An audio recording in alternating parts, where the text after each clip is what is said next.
Bueno, hermanos míos, gracias a Dios por las canciones elegidas en esta mañana, muy acorde con el espíritu de la enseñanza, que se vuelve una consigna. Estamos iniciando el conocimiento de la fe cristiana desde la apertura de la experiencia espiritual en la vida de un creyente.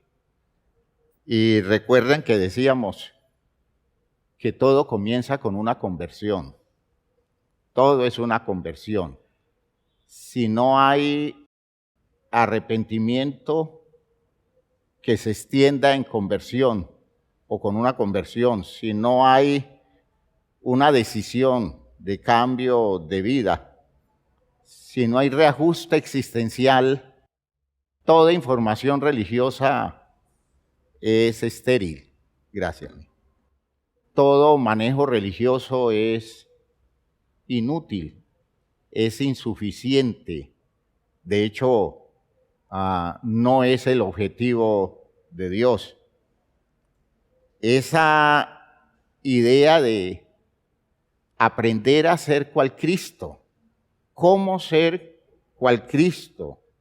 Y fíjense que todos los planteamientos de la canción son planteamientos prácticos, planteamientos relacionados con la existencia. Dime cómo debo amar, dime cómo debo trabajar, cómo en mi trato ser para ser cual Cristo. Dime siempre al andar cómo ser cual Cristo, dice el coro. Dime qué preparación puedo emprender aquí, esperando al Señor para ser cual Cristo. Dime, Padre, cómo hablar, dime, Padre, cómo orar, dime siempre al andar cómo ser cual Cristo. Porque no basta saber de Cristo, haber escuchado a Cristo, no basta, hermanos míos, ese manejo típico de la religión, saturar a la gente de información, pero al tiempo llevarlos a hacer prácticas que a veces nada tienen que ver con las demandas de la vida que se le hacen a través del mensaje. La gente vive de una manera y practica su religión, tiene información de su religión de otra manera, y la gente no entra en, digámoslo así, como en conflicto existencial diciendo, es que una cosa es lo que sé y otra cosa es lo que hago, porque se acostumbró la gente a vivir así. Esa idea de la canción, quiero que tu voluntad se cumpla en mí, es esa, ¿ya?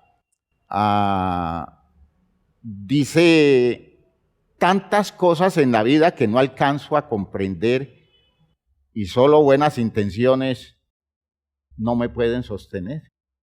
Esa es la realidad, ¿ya? Conociendo las maneras en que dejas ver tu amor, veo que tu misericordia es mi amparo y bendición. Y una vez yo haya escuchado lo que tienes que decir, que tu espíritu, buen Padre, sea la fuerza en mi vivir. Es decir, que yo no me quede con eso de entender lo que tú me dices, sino que mediante el poder de tu espíritu yo pueda trasladar eso a la vida práctica, a experimentarlo. Porque nada del Evangelio y nada del escrito de la palabra se dio para elaborar una filosofía bonita, pero no tocar la vida de la gente. Todo lo que se hizo para afectar la vida de las personas. Y uno descubre que el gran fracaso del manejo religioso es que no se han elaborado caminos prácticos para llevar la gente desde los conceptos a la cotidianidad, en donde el concepto se vuelva vida, se vuelva carne, se vuelva acción, se vuelva elemento relacional que se experimenta con toda la fuerza de esa dimensión de la revelación dada por Dios. Es que, hermanos, por favor, entiendan que el poder del Evangelio es un poder vital, es un poder de vida, es un poder de acción, de elaboración de caminos. ¿Ya? Jesús no redujo su doctrina a una cantidad de conceptos que les dijo a los discípulos: apréndanselos, contrastando con el manejo judío. Jesús, al hablar con sus discípulos, los llevó a entender que necesitaban vivir a la altura de lo que Él decía, y Él les mostraba su vida como modelo para que se dejaran guiar por Él, hacer las cosas como Él las hacía, para darle sentido práctico a lo que Él decía. Yo soy el camino, dice Él, soy la verdad. Y fíjese que cuando hablamos de verdad, nosotros inmediatamente pensamos en un concepto, y verdad en la Biblia no es un concepto. Verdad en la Biblia es un ser humano que vive conforme a las razones objetivas de Dios. Por tanto, la verdad es una persona. Jesús no dice: yo traigo la verdad, yo les informo acerca de la verdad, yo hablo acerca de la verdad o en relación con la verdad. No, dice: yo soy la verdad. Es decir, no hay verdad sino en la vida de la gente. Escuchen lo que estoy diciendo. No hay verdad sino en la vida de las personas. Y cuando las personas tienen conceptos, pero no viven a esa altura, no tienen verdad. Recuerden que les decía que tener conceptos y vivir tranquilos muy por debajo de esos conceptos, nosotros lo definíamos como malicia. Eso es malicia, ¿ya?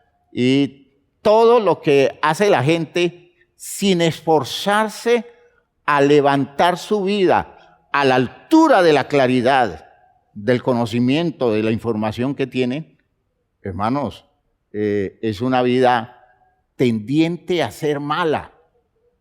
Decíamos que la malicia es el territorio en el que la persona queda impotente para hacer el bien.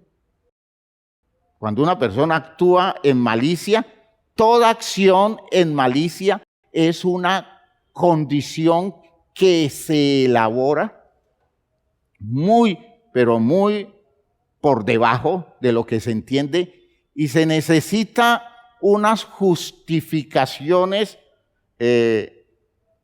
salidas de la realidad para que la persona diga: así es como debo vivir. ¿Ya? Así es como debo vivir. Cuando sabe que la razón clara está en la concepción que tiene, y que sabe que su vida no corresponde a eso. A veces el esfuerzo malicioso se extiende hasta la hipocresía, ¿no? Es decir, yo puedo mostrar por fuera que estoy comprometido con un argumento, pero no en la práctica, en mi intimidad, en el territorio personalísimo de mi vida, yo no vivo conforme a eso. Y si eso es lo que está pasando, muy probablemente estoy llevando mi malicia hasta la hipocresía. Y fíjense que todas esas condiciones que a su tiempo trabajaremos en relación con la salud mental, porque, hermanos, la malicia tiene una extensión enorme en la práctica existencial de la gente. Todas esas cosas que se van elaborando desde ese territorio va a hacer que yo cada vez me malignice más. Los hipócritas son cada vez más malos. ¿Ya? ¿Por qué? Porque cada vez se aleja más de lo que debe vivir, de lo que debe ser como persona. Por tanto, cada vez disfruta menos.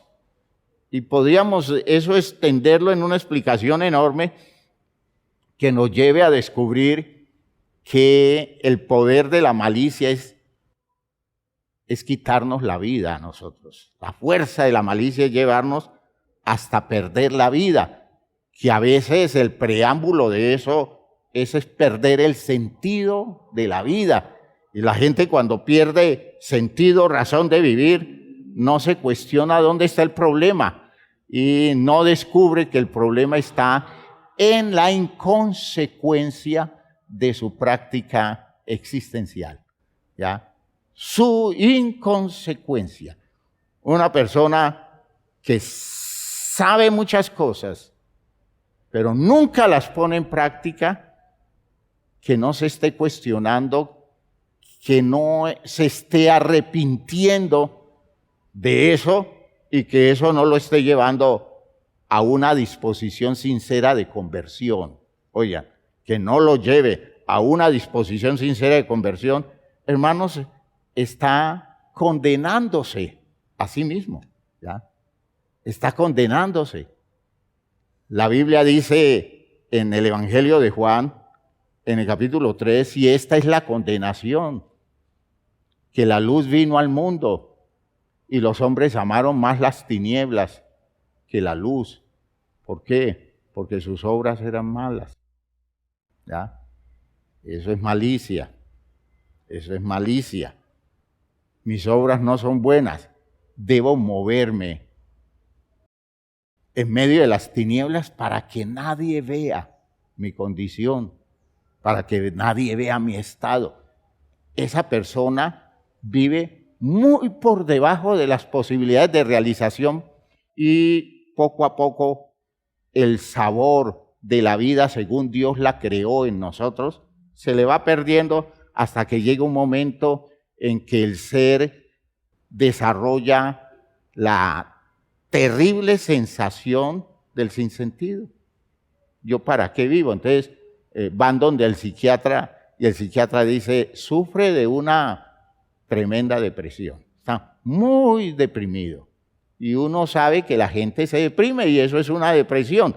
Eso es el manejo clínico del estado. Pero vaya a preguntar en una razón filosófica, ¿ya? ¿Por qué ha llegado a ese estado? Y entonces hay que decir, es que la persona perdió el sentido, ¿ya? Nunca lo buscó y el poquito sentido que le habían dado de origen se le fue yendo hasta que se perdió, ¿ya? La búsqueda de sentido es un planteamiento base de una escuela psicológica y muchos filósofos entendieron que el sentido es una cosa que no se debía despreciar en el entendimiento del día a día de los seres humanos. Los seres humanos debemos todo el tiempo estar buscándole el sentido a lo que hacemos, el sentido a lo que vivimos, el sentido a lo que pensamos. Si no hacemos eso, y eso se busca es en la práctica, el sentido se encuentra en la práctica, en la acción. Yo puedo elaborar muchas ideas que si nunca las pongo en práctica, eso carece de sentido. Y así está la gente en este tiempo, cada vez con menos sentido de vida, ¿ya? porque cada vez su vida es una impostura, es una cosa que hace de apariencia, pero carece de fondo.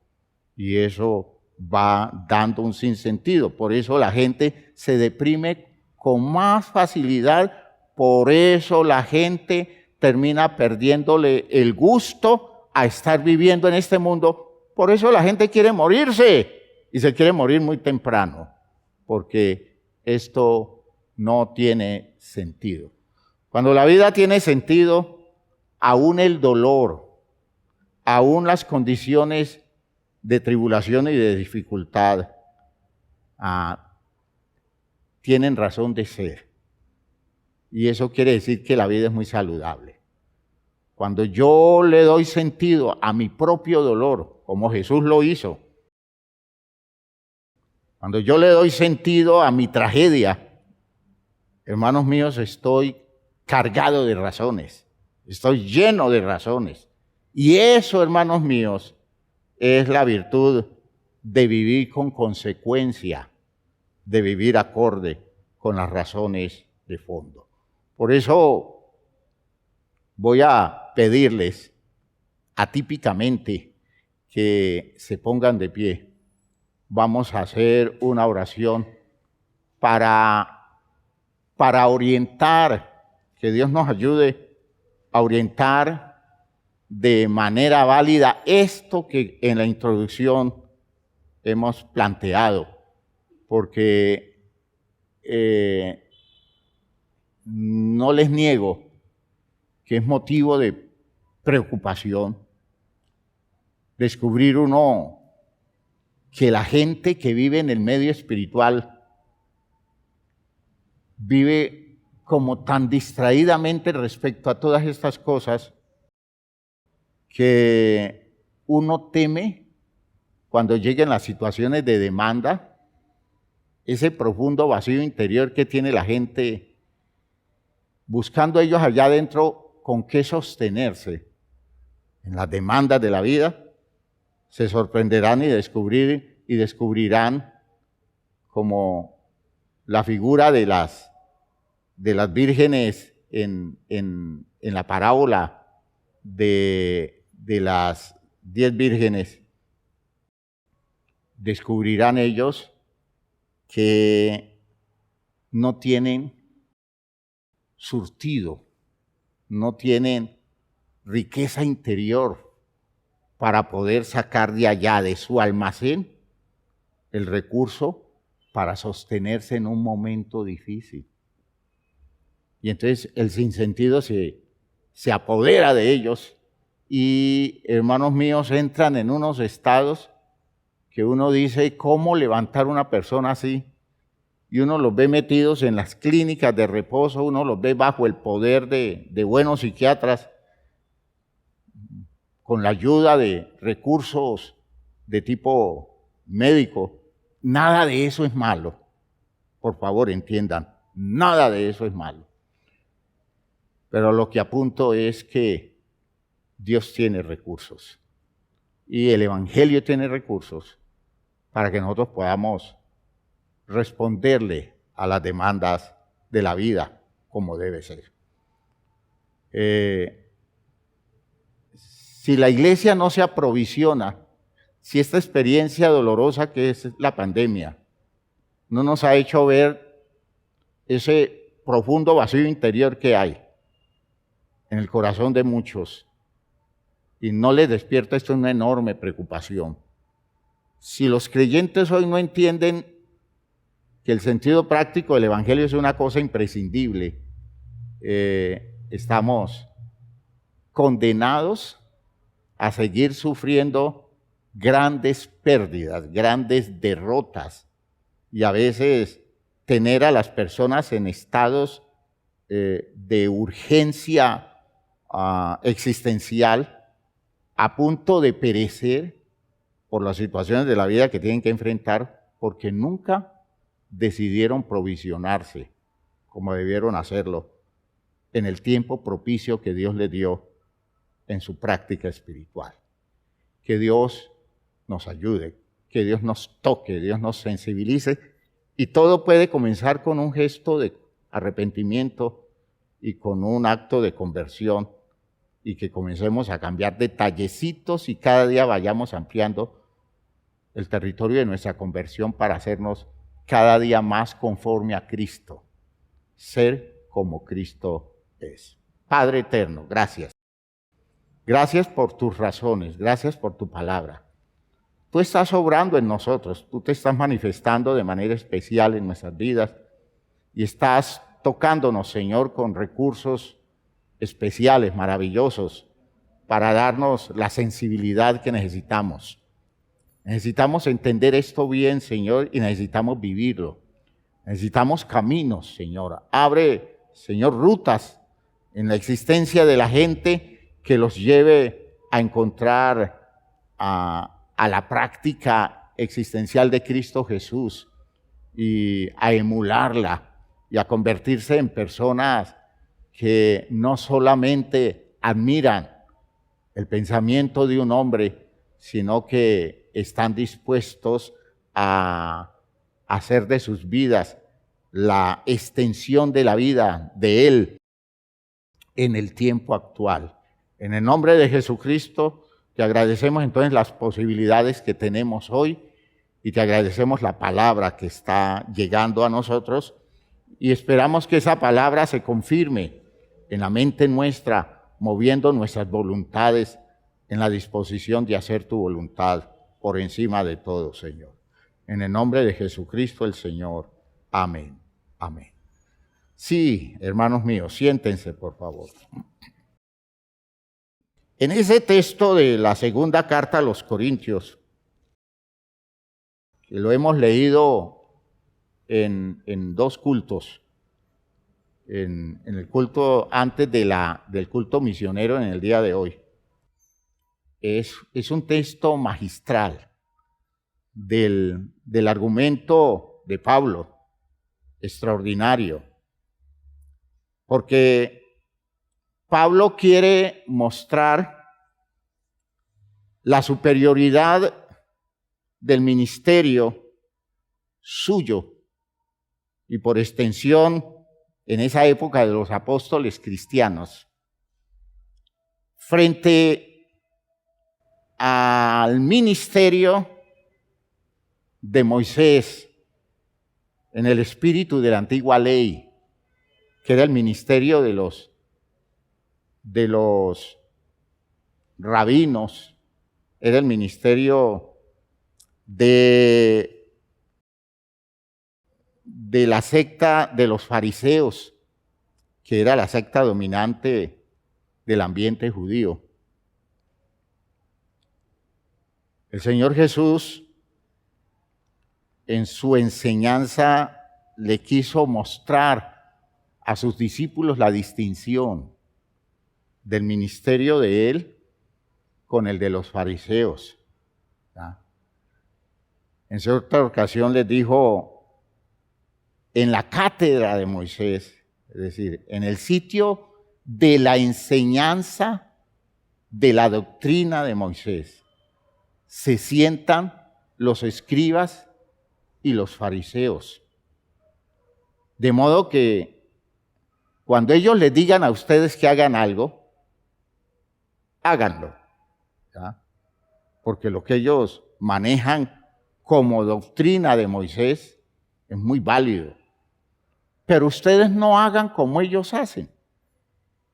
¿Por qué? Porque ellos dicen, ellos dan órdenes, ellos enseñan muy bien, pero ellos no viven eso. Ellos no hacen. De modo que no se fijen en la vida de ellos. ¿Ya? Escuchen su enseñanza, pero no vivan como ellos viven, porque lo que viven no corresponde a lo que dicen. Y ese es, digamos, el retrato objetivo del espíritu de la ley, del espíritu de la enseñanza del Antiguo Testamento, y no por ser el Antiguo Testamento, sino porque es la forma del ministerio así establecido. Y por eso Pablo en la segunda carta a los Corintios 3 está mostrando ese enorme contraste. ¿Ya? Toda la enseñanza en el espíritu judío se reduce a que aprendan bien unos principios, unas doctrinas muy válidas de la fe judía, que hagan unas prácticas religiosas muy acorde con lo que pide la ley, pero que no tienen por obligación que afectar sus vidas con eso, porque ellos pueden vivir como les dé la gana vivir. Total es que sepan lo correcto de Dios y que hagan los rituales como debe ser, porque Dios, si ellos cumplen con eso, si hacen esas cosas, Dios les perdona sus pecados cada vez que hagan un sacrificio de expiación, cada vez que lleven el animal al altar del sacrificio y sea rociada su sangre sobre ellos, ellos van a ser perdonados.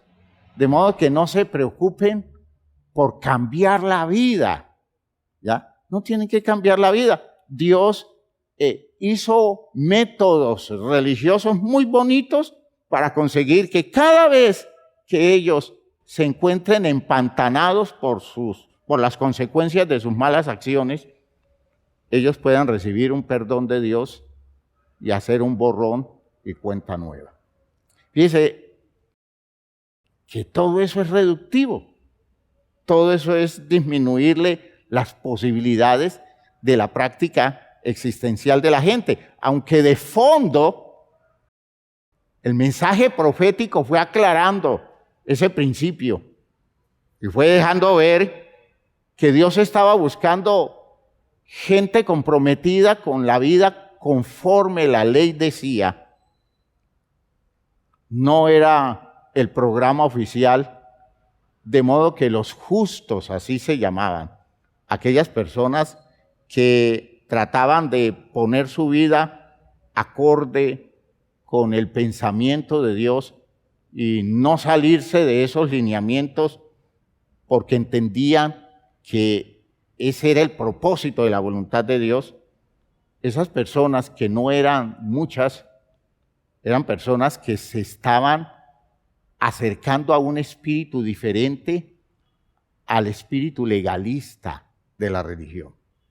Y ese es el trabajo que realizaron los profetas en Israel. Cuando llegó el mensaje profético a Israel, contrastó con el mensaje del templo, del manejo que hacía el templo. Porque es que el bienestar del templo estaba en el uso de todos los recursos litúrgicos para hacer sacrificios y hacer todo ese tipo de cosas, que era el trabajo en el que vivían comprometidos los sacerdotes. ¿Ya? El interés por la obediencia a Dios, porque cada día el creyente necesitara de menos sacrificios de animales para ponerse acorde con el querer de Dios. Hermanos míos, el trabajo sacerdotal no fue muy fuerte en ese sentido. Tuvo que llegar un mensaje contrastante en el espíritu de la fe judía, pero despertando en ellos un sentido más práctico. Y ustedes leen en los grandes profetas enseñanzas de: ustedes me tienen aburrido con sus sacrificios. Esos sacrificios para mí no representan nada. No vengan a ofrecerme una vana ofrenda. Yo no quiero nada de eso. Los sacrificios de Dios son el espíritu quebrantado. Son las condiciones de una persona que se humilla en la presencia de Dios. Noten ustedes que ese mensaje profético, que fue el mensaje que poderosamente asimiló Jesús, comenzó a hacer un contraste total, de modo que llegó un momento en que aparece una doctrina profética que habla de del nuevo pacto, ¿ya? Un nuevo pacto. Y nosotros estuvimos hablando largo tiempo de esta idea del nuevo pacto. Por eso, en ese texto de 2 Corintios, Pablo se identifica como persona hecha por Dios ministro de un nuevo pacto. ¿Y en qué consiste el nuevo pacto? Recuerden, ¿en qué consiste el nuevo pacto?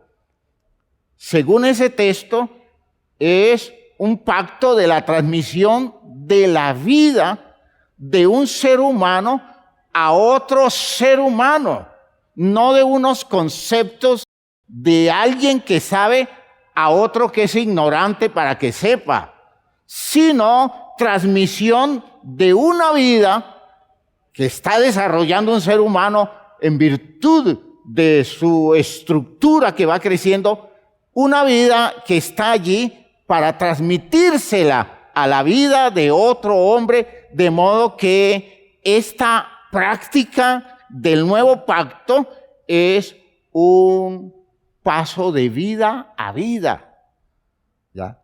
No es de la cabeza de uno a la cabeza del otro, de los conceptos de uno a la elaboración de conceptos en otros, que a veces en términos de la educación, como se maneja en el mundo, a veces eso es lo más desgraciado que hay, ¿ya? Transmisión de información, pero poco contenido vital. Y el conocimiento de las ciencias a veces busca por todos los medios no tocarle la vida a la gente. Esa es la estructura de una formación de discípulos en el espíritu del conocimiento humano actual, muy parecido al espíritu de la ley.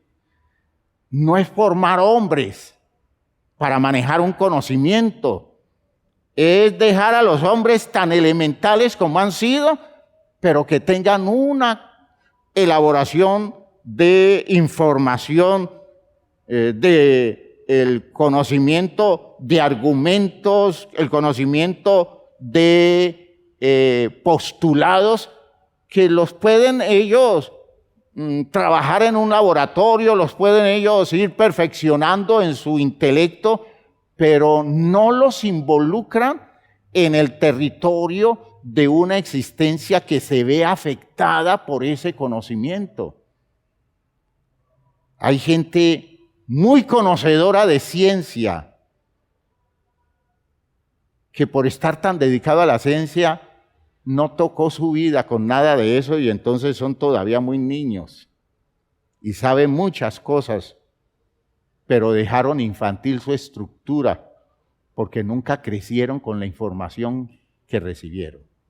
Y como en el mundo eso se puede manejar así, y lo que menos importa es la madurez de alguien, lo que importa es lo que tenga la capacidad que tenga de manejar hábilmente determinadas cosas para el desarrollo de intereses en el mundo, no el desarrollo de las personas. Hermanos, estamos viviendo una calamidad en la humanidad.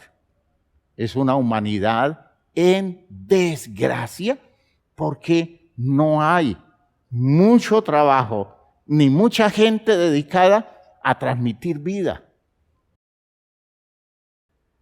A veces uno diría, los expertos en todo eso debiéramos ser los líderes religiosos, pero ya los líderes religiosos no transmiten vida, transmiten información y hacen una cantidad de elaboraciones cargadas de representación del espectáculo que nada tienen que ver con la verdadera vida que de un ser humano debe pasar a otro. Por tanto, no están en el espíritu de Cristo, no están en el espíritu del nuevo pacto, sino que siguen manejando los manidos métodos del sistema viejo. Embutir información y dejar las vidas tan poco trabajadas que da la impresión de que nadie quiere tocarle la vida a otro, aunque le llenan la cabeza de mucho cuento. ¿Ve? Nadie tiene interés de tocarle la vida a otro, porque resulta muy harto eso de querer transmitir la vida a otro, porque transmitir significa que yo me debo trabajar a mí mismo para convertirme en un modelo válido que pueda servir de guía para la estructuración de la vida de los otros. Espero que me estén entendiendo bien esta idea.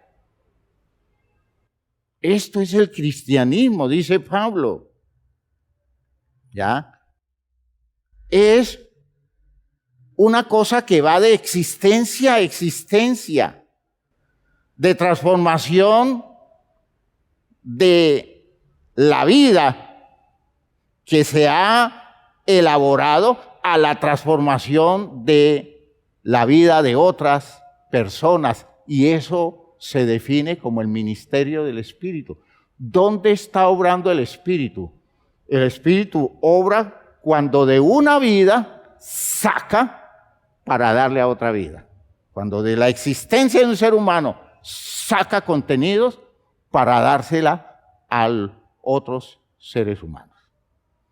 Espero que hasta allí vaya claro, ¿no es cierto? Entonces, Pablo dice, ese ministerio contrasta con el antiguo pacto, fundamentado en un escrito que ilustra, da pautas rituales y mandamientos, pero no genera disposición de vida, motivaciones desde el interior de las personas, eso no lo toca.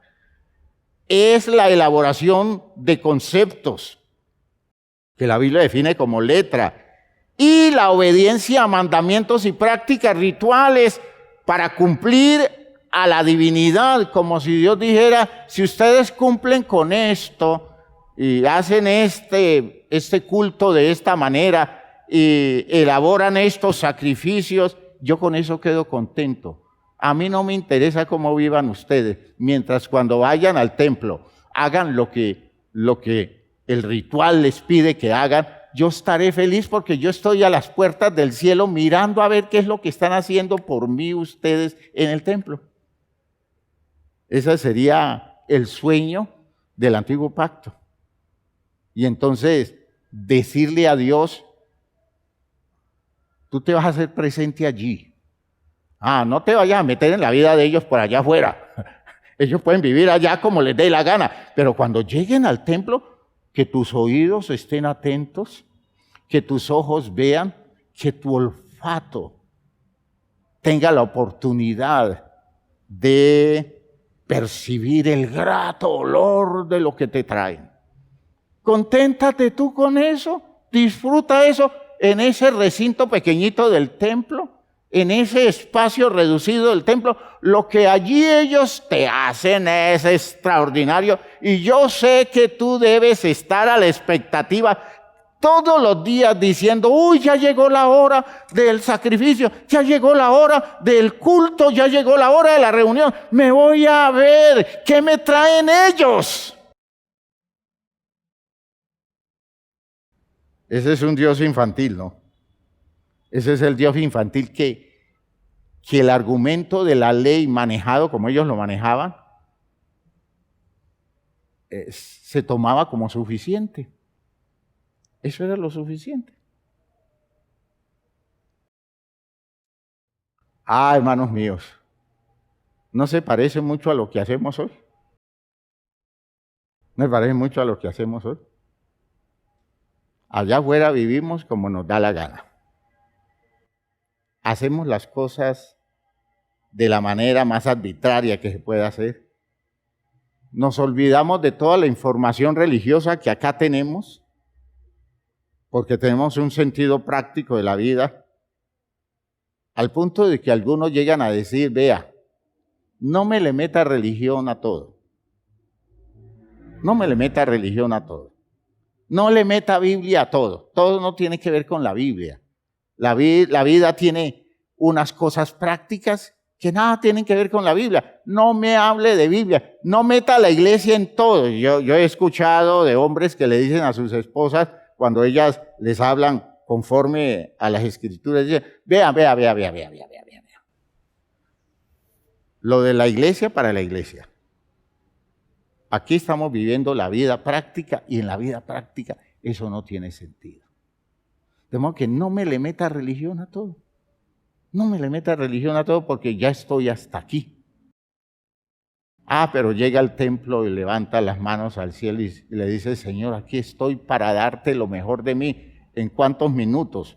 A veces ni siquiera en todo el culto, sino en unos cuantos minutos especiales. Señor, quiero que mires esto que hago en estos 10 minutos, porque esto es lo que te traigo esta semana. Y te lo traigo tan especial que yo sé que con lo que te den esos 10 minutos, tú me vas a bendecir toda la semana. Así jugamos. Y eso es parte de nuestra mente infantil. Eso se llama mente mágica. Esas son elaboraciones de un cuento mágico. Eso no funciona así. Es que nada de lo que Dios nos ha dado, nos lo ha dado para que nosotros le hagamos cosas bonitas en el templo. Lo que Dios nos ha dado es para que nosotros lo desarrollemos en la vida y descubramos el surtido abundante, las riquezas extraordinarias de las cuales Él nos ha provisto para que vivamos plenamente nuestra existencia. Gloria a Dios. Gloria a Dios. Ese antiguo pacto contrasta con el ministerio del nuevo pacto. Y el contraste lo plantea Pablo en una expresión sencillísima. La letra mata, mas el Espíritu vivifica. Por eso dice en el versículo 6, o en el versículo 4 dice, y tal confianza tenemos mediante Cristo para con Dios. No que seamos competentes por nosotros mismos para pensar algo como de nosotros mismos, sino que nuestra competencia proviene de Dios, el cual asimismo nos hizo ministros competentes de un nuevo pacto, no de la letra, sino del Espíritu, porque la letra mata, mas el Espíritu vivifica. Los conceptos, hermanos, no dan vida. Eso no produce vida, pero sí producen el sentimiento de frustración en las personas bien intencionadas, de entender algo que no se puede llevar a la práctica y solo deja al hombre convicto ante la demanda divina. ¿Ya?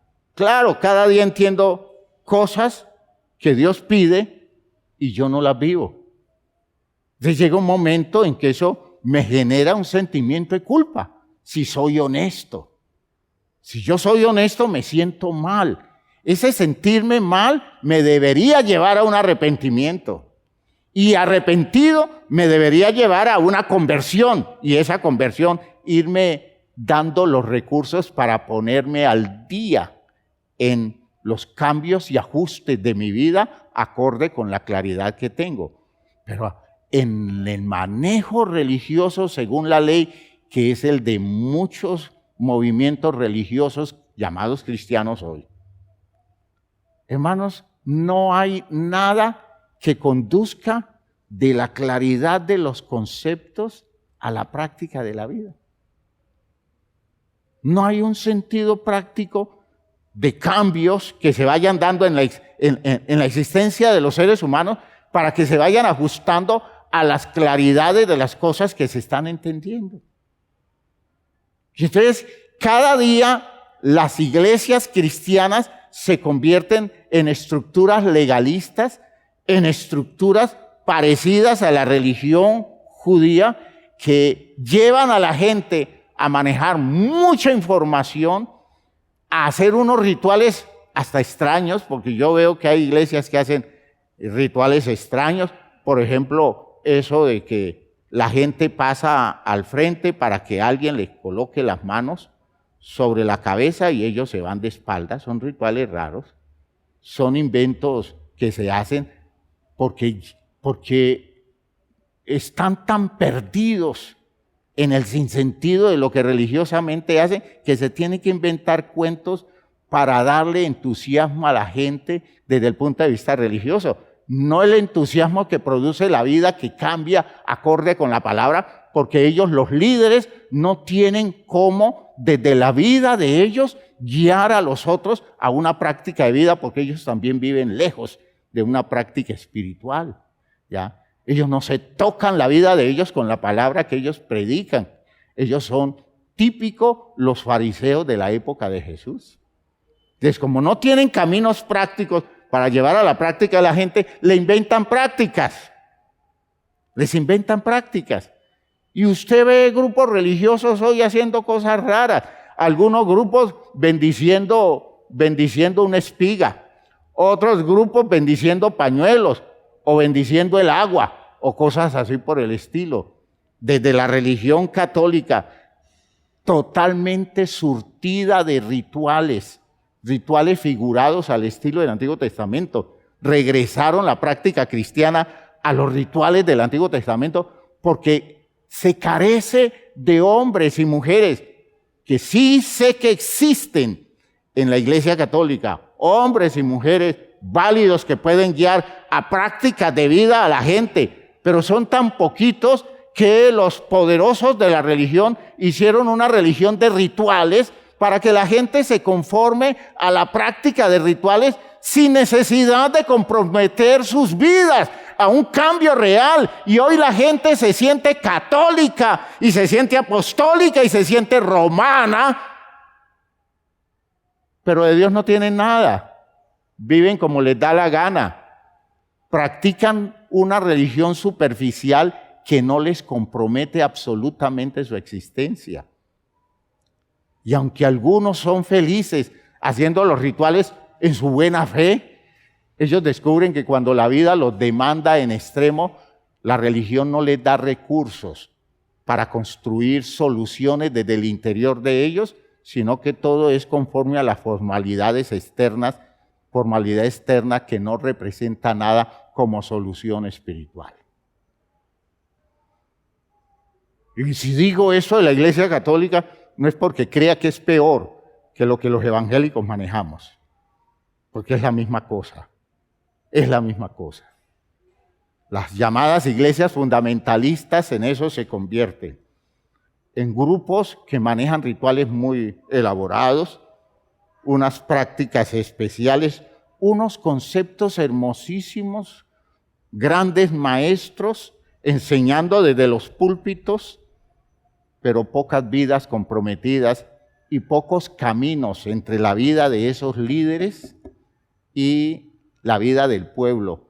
No hay quienes hagan como la transmisión existencial de el líder al pueblo para que el pueblo, imitando y aprendiendo a través del espíritu de sus líderes, puedan ir desarrollando una práctica cristiana acorde con el espíritu de Cristo Jesús.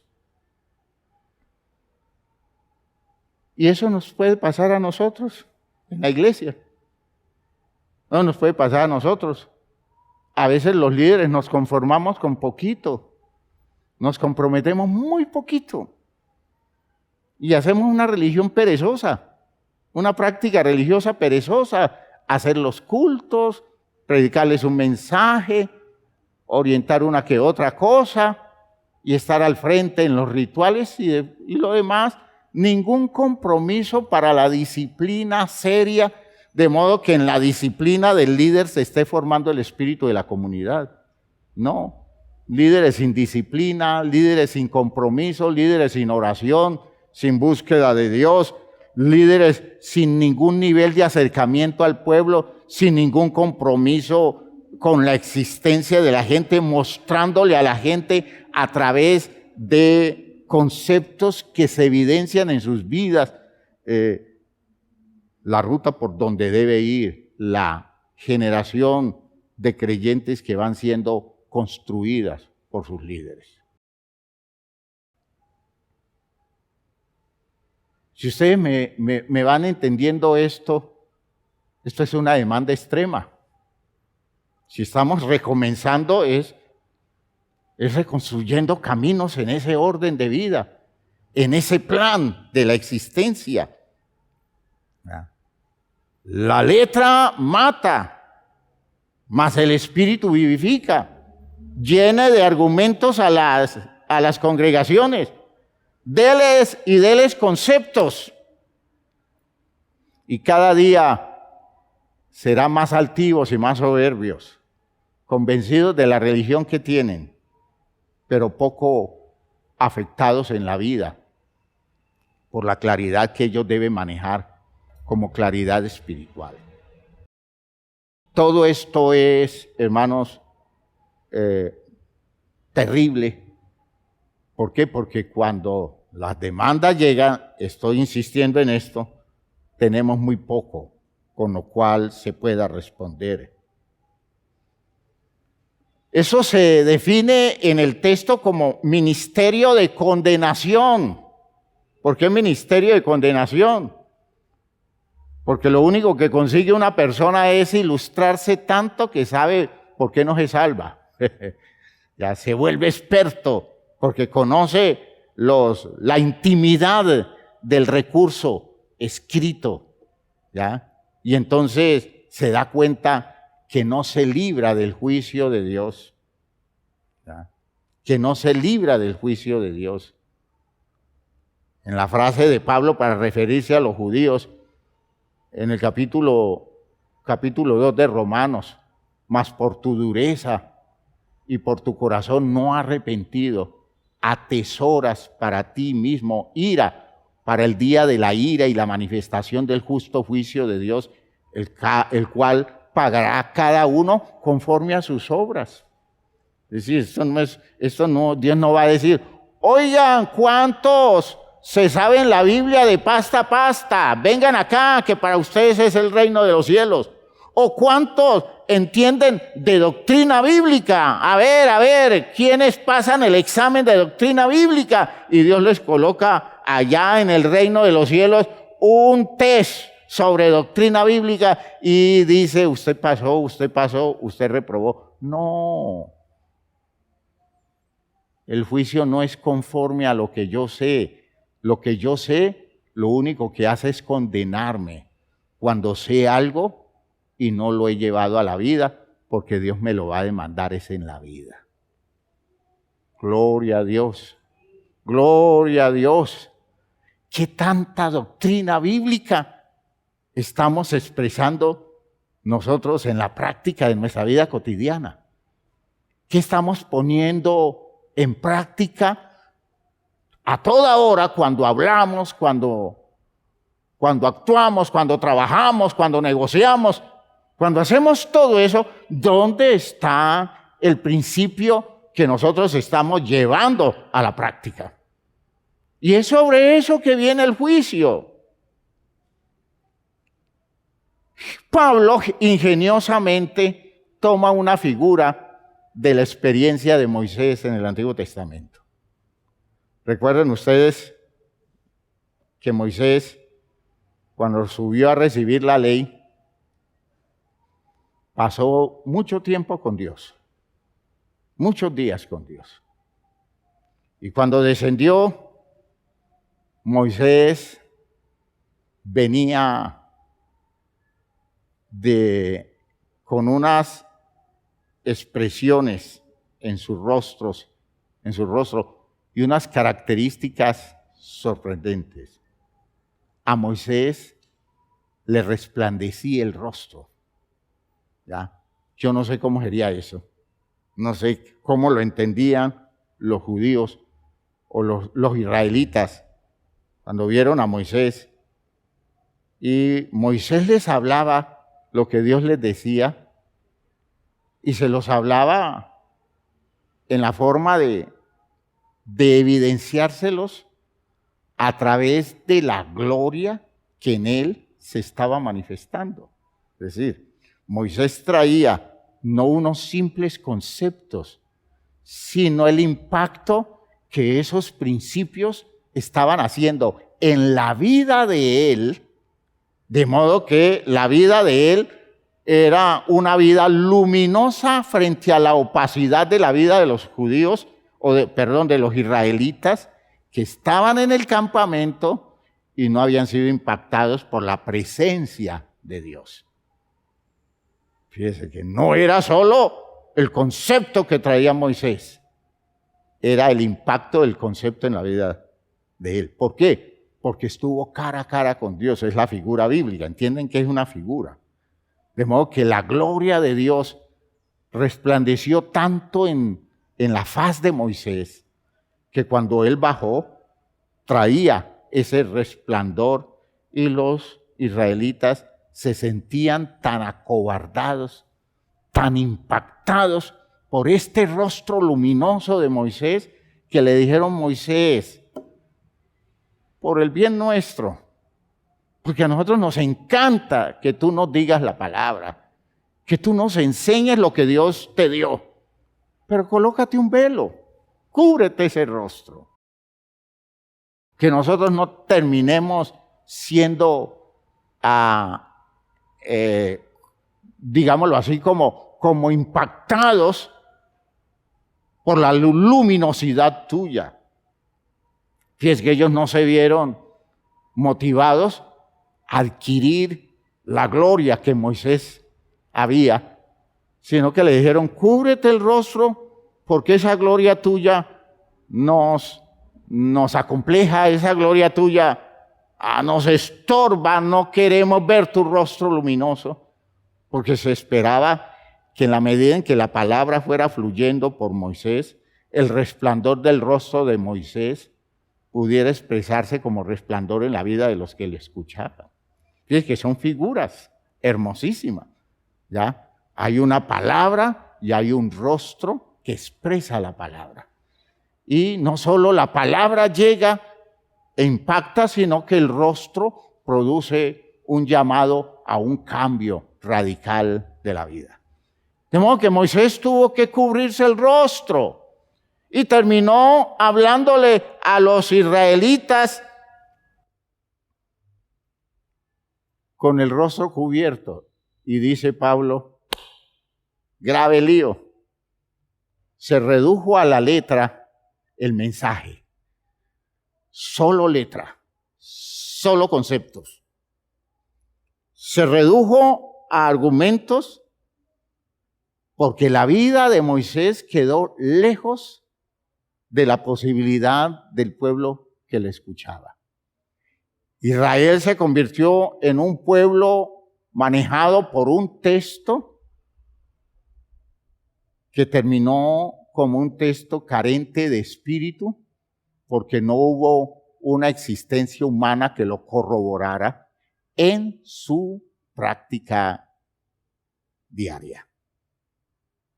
No les importó el efecto de la palabra en la vida de Moisés, sino que les importó el texto como tal, y eso es la letra. Y entonces dice Pablo: pues a ellos todavía les queda el velo colocado, ¿ya? Les queda un velo que los cubre. Cuando leen a Moisés, todavía Moisés para ellos tiene el velo puesto porque ven textos, pero no ven vidas. ¿Ya? Se dan cuenta de un argumento, pero nada de eso representa sentido existencial. Nada los obliga, nada los presiona, porque hay un velo que cubre el origen del texto. El texto les llega no a través de una vida, sino que les llega a través de un argumento, y el argumento está en una tabla de piedra o en un papel escrito, pero de allí no pasa. Yo no sé si ustedes van captando la dimensión de esto, ¿ya? De hecho, con el tiempo, el rostro luminoso de Moisés se perdió, ¿ya? Sin embargo, el velo quedó puesto. Todo eso pereció, pero el velo quedó puesto. No hay conexión con la vida de Dios, la vida de Dios a la vida de Moisés y la vida de Moisés al pueblo. Ya esa conexión se rompió. Dios le dio a Moisés un mensaje de vida y Moisés no pudo transmitir el mensaje de vida, sino que transmitió la letra del mensaje.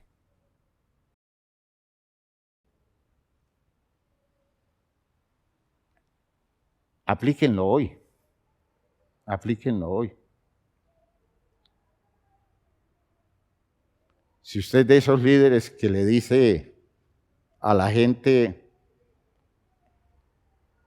ponga atención a lo que yo le diga, pero no me mire a mí. Mire a Cristo. A mí no me mire. Quien diga no me mire a mí, perdió el derecho de transmitir el mensaje cristiano. Ese es el mensaje de la ley. No me mire a mí.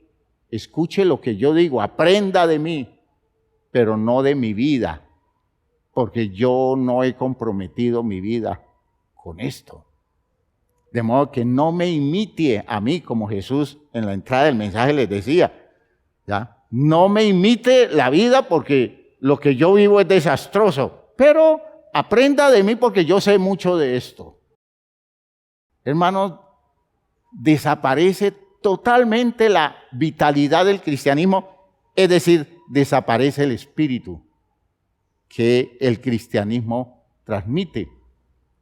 Y estamos entonces metidos en una práctica religiosa donde la gente cada vez sabe más, se arrepiente menos y se convierte menos.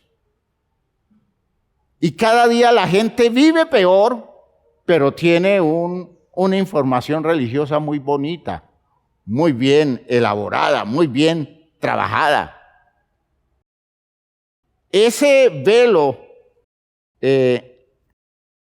que Moisés se colocaba y daba e impedía que la luminosidad llegara al pueblo porque el pueblo no la resistía.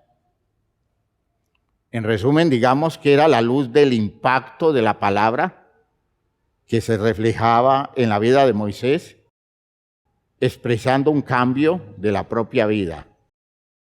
Entonces digamos que los israelitas, como hoy la gente que se conforma con oír información hace, desecharon la claridad de vida que se expresaba en Moisés y prefirieron quedarse con el texto que nunca tuvo el poder de reflejar la gloria de Dios.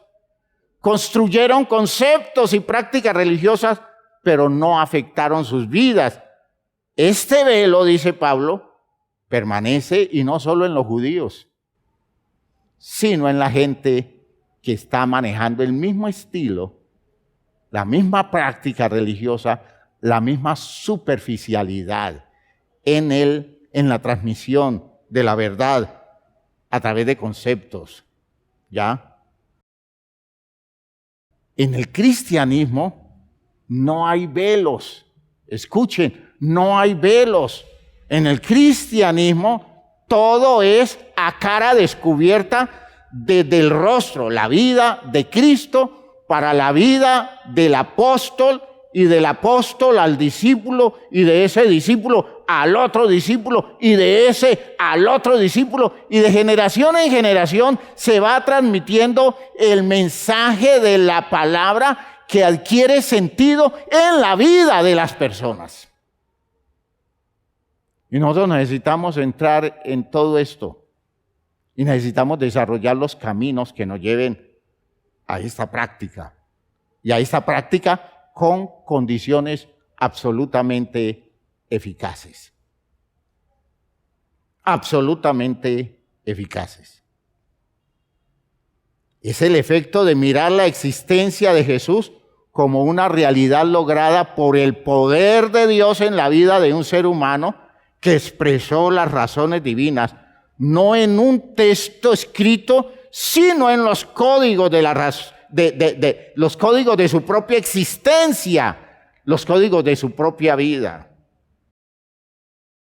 Entonces, dice una versión llamada Nueva Traducción Viviente, hablando de Juan 1:14, entonces la palabra se hizo hombre y vino a vivir entre nosotros. Oigan, la palabra se hizo hombre, ¿ya? ¿Y cuándo se hizo hombre? La palabra no se hizo hombre en el vientre de María. Escuchen lo que estoy diciendo. La palabra no se hizo hombre en el vientre de María. La palabra se hizo hombre a través de la disciplina, el trabajo y la formación espiritual del Hijo de María, en donde la palabra creció hasta convertirse en un ser humano maduro, moldeado por Dios. ¿Me están oyendo lo que estoy diciendo? Allí se hizo hombre. ¿Ya? No cuando María estaba en embarazo, literalmente la palabra se hizo hombre. La palabra se hace hombre cuando un ser humano nacido de mujer y nacido dentro de los códigos legales de la sociedad cualquiera a la que pertenezca. Jesús nació bajo la ley. Comienza ese hombre a tomar en serio las razones de Dios y a volver esas razones de Dios las suyas y convertirlas en acciones humanas, convertirlas en prácticas de vida diaria, convertirlas en factores relacionales en la cotidianidad de su propia vida, hasta que todo el ser de esa persona queda moldeado por el espíritu de la palabra. ¿Ya? Y eso sucedió en Jesús, y por la virtud de Cristo, Dios espera que comience a suceder en nosotros y de nosotros pase a mucha gente por el impacto de nuestra vida en la existencia de todos ellos. Gloria a Dios. Gloria a Dios. Jesús dice, el Espíritu es el que da vida. La carne para nada aprovecha. Las palabras que yo os he hablado son espíritu y son vida. ¿Ya?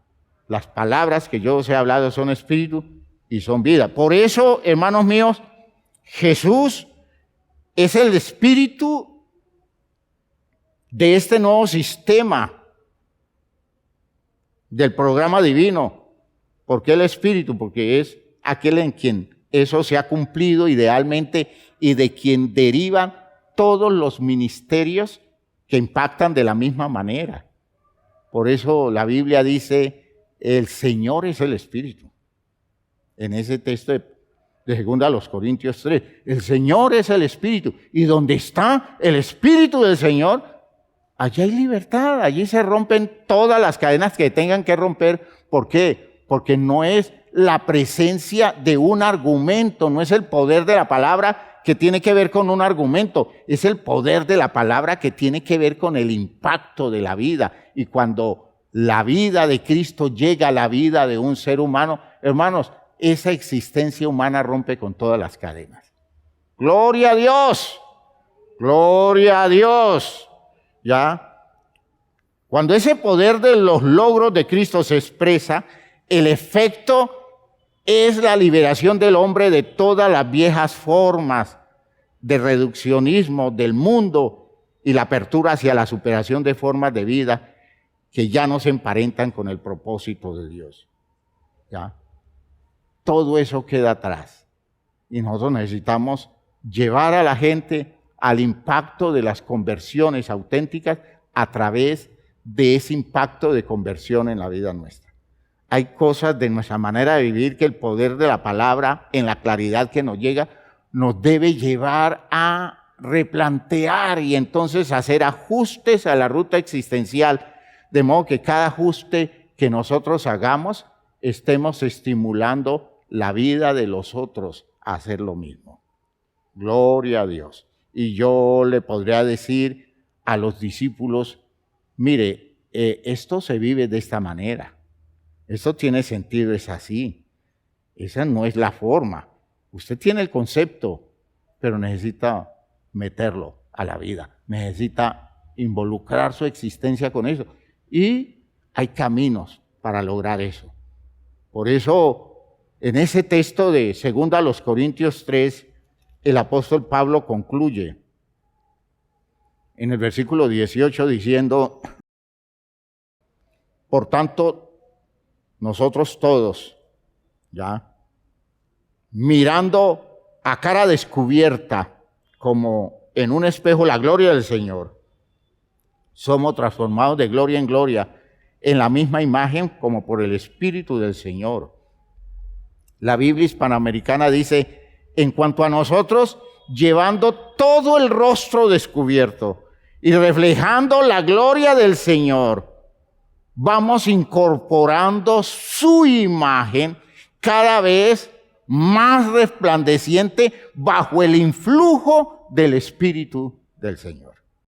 Estamos recibiendo formas de vivir, prácticas de vida, claridades existenciales en la palabra que recibimos, porque no nos los transmiten como simples conceptos, sino como cosas que nos han impactado a la vida nuestra tanto que movidos por esa claridad que se va reflejando en nuestra vida, de eso hablamos y eso mostramos. No nos colocamos velos, ni permitimos que la gente se acerque a nosotros ocultando realidades nuestras.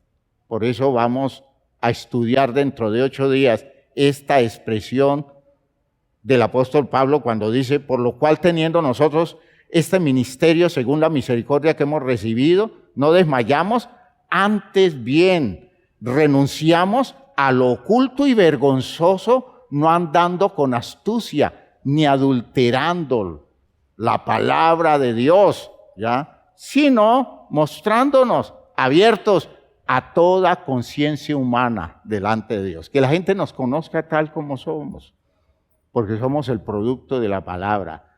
De modo que ya no necesitamos escribir cartas de recomendación, sino que nuestra propia vida reflejada en los creyentes es la recomendación precisa, porque esto va de vida en vida, de persona a persona, de existencia a existencia. Espero que esto haya quedado claro. Este es el programa de la iglesia.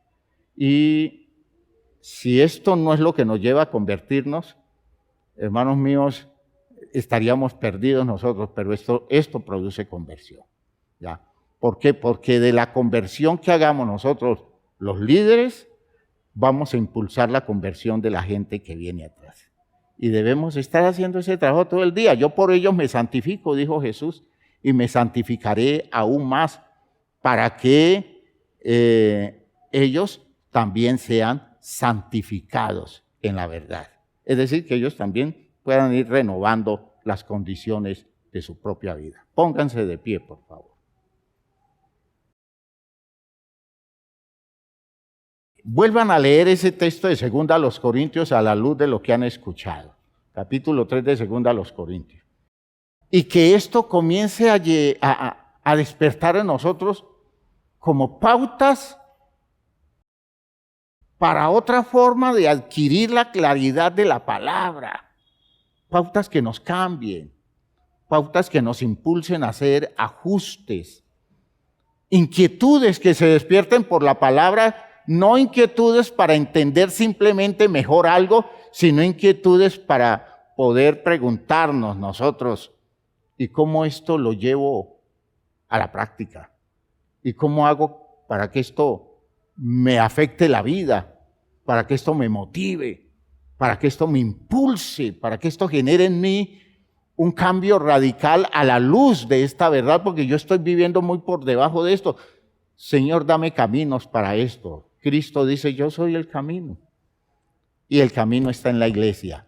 Y espero que tengamos los líderes suficientemente dispuestos para guiar transformaciones existenciales por la transformación que el poder de la palabra ha producido en la vida de cada uno. Oremos y que Dios nos ayude, que Dios nos ayude, que los papás descubran que ellos son la expresión del Espíritu de la palabra para guiar a sus hijos, y que los maestros así vean su trabajo dentro de la iglesia, y que los jefes de empresa vean su responsabilidad con sus subalternos, que los pastores vean su compromiso, los líderes locales vean su compromiso con los creyentes, y aquel que quiere guiarle la vida a otro hacia el evangelio tenga el reto de dedicarse a producir cambios radicales por los cuales pueda guiar a otros hacia la experiencia de Dios, porque no hay otro camino. Oremos, hermanos míos, que Dios nos ayude, que Dios nos dé recursos en este sentido. Padre eterno, gracias por esto que nos has dado, por este interés tuyo de tocarnos la vida, de despertarnos este nivel de sensibilidad ante tus razones. Gracias, Padre, porque tu palabra llega a nosotros eficazmente, porque tu palabra surte efectos en la vida nuestra. Ayúdanos, Señor, a recrear todo el orden de nuestra existencia conforme a tus propósitos. Ayúdanos, Señor, a entender el valor de este ajuste existencial a la luz de tu palabra. Ayúdanos a ser guías y ayúdanos a dejarnos guiar por la práctica de vida de hombres y mujeres que son nuestros maestros, nuestros guías en esto de recibir el impacto de un espíritu para que tu palabra pase a la vida nuestra a través de la vida de ellos.